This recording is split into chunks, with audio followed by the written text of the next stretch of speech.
America is getting ready to celebrate 250 years of independence, and the Yamhill County History Museum is marking the occasion by bringing history to life. Here to tell us more is Heather Farquhar, Sherry Meredith, and Allison Gillum. Good morning. Good morning. Good morning. Thanks for making the drive this morning. So this Saturday is your celebration of America called American Pastimes. Tell us more about the event. Yeah, so the event is designed to be kind of a pre-4th of July celebration. We're kicking the morning off with a pancake breakfast, which is a fundraiser for our organization, and a vintage car show where you can see things like a 1952 Chevy Corvair. Registrations are still open for that, so they can go to our website, and which we'll show later, and sign up for that.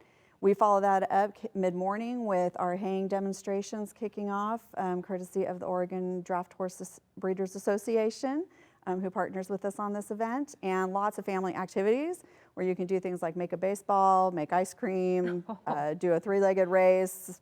Very fun. I know there's vendors, you've got live music, food, of course, some line dancing. Lots of fun stuff.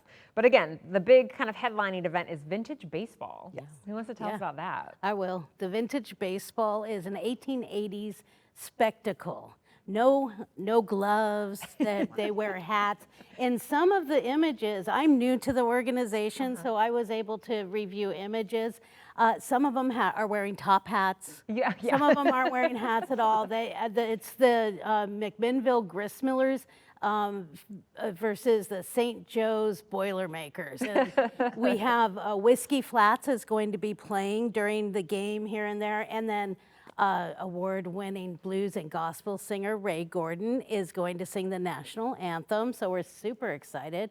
But yeah, it's going to be just a blast. Yeah. It's old school rules. It's not regulation baseball. I know. People are not going to recognize it. They're going to learn a lot by watching this game. Yeah. It's very fun. Yeah. And then Allison, you're with the Draft Horse Breeders Association, so tell us more about what you'll be doing there.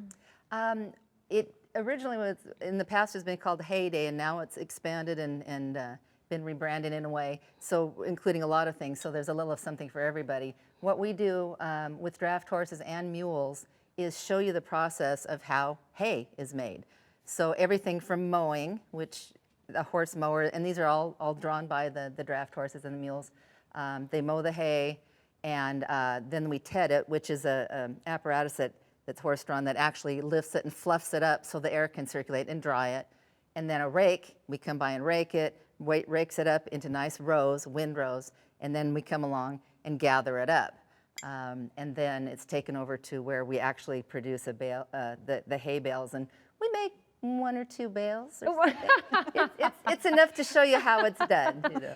Sure, not the most efficient way to do it. Oh, lots of work. You brought some props though, so since we're talking about haying, why don't you describe briefly what's in the photo? Yeah, this is Dwayne Van Dyke with the buck rake. And as you'll see, it looks a little different. He's actually, what's in front of him, it looks like a fence. It's actually in front of these long, heavy boards that are sticking out. They're tines in it, like a rake, and he's pushing it along.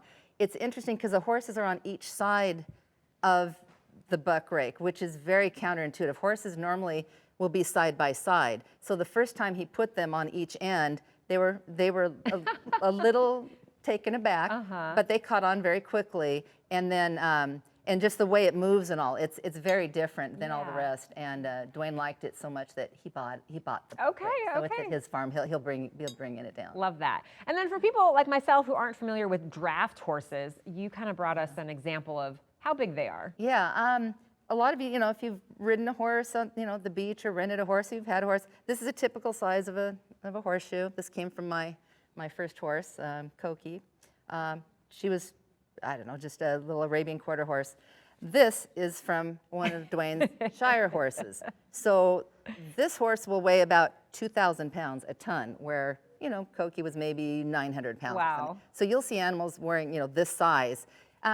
People always think Budweiser, Clydesdales. Okay. Same sort of thing, the big ones. So this is their size of shoes. So. Well, there's going to be so many fun things to do at this event, and then of course the museum is open all year long. But tell us what else people need to know about this weekend's event. Yeah, so this weekend's event is going to be a $5 admission fee for the general public. Children 12 and under are free, and the pancake breakfast is an additional fee as well because it is a fundraiser, but we're located in McMinnville, Oregon, and just off of Highway 18.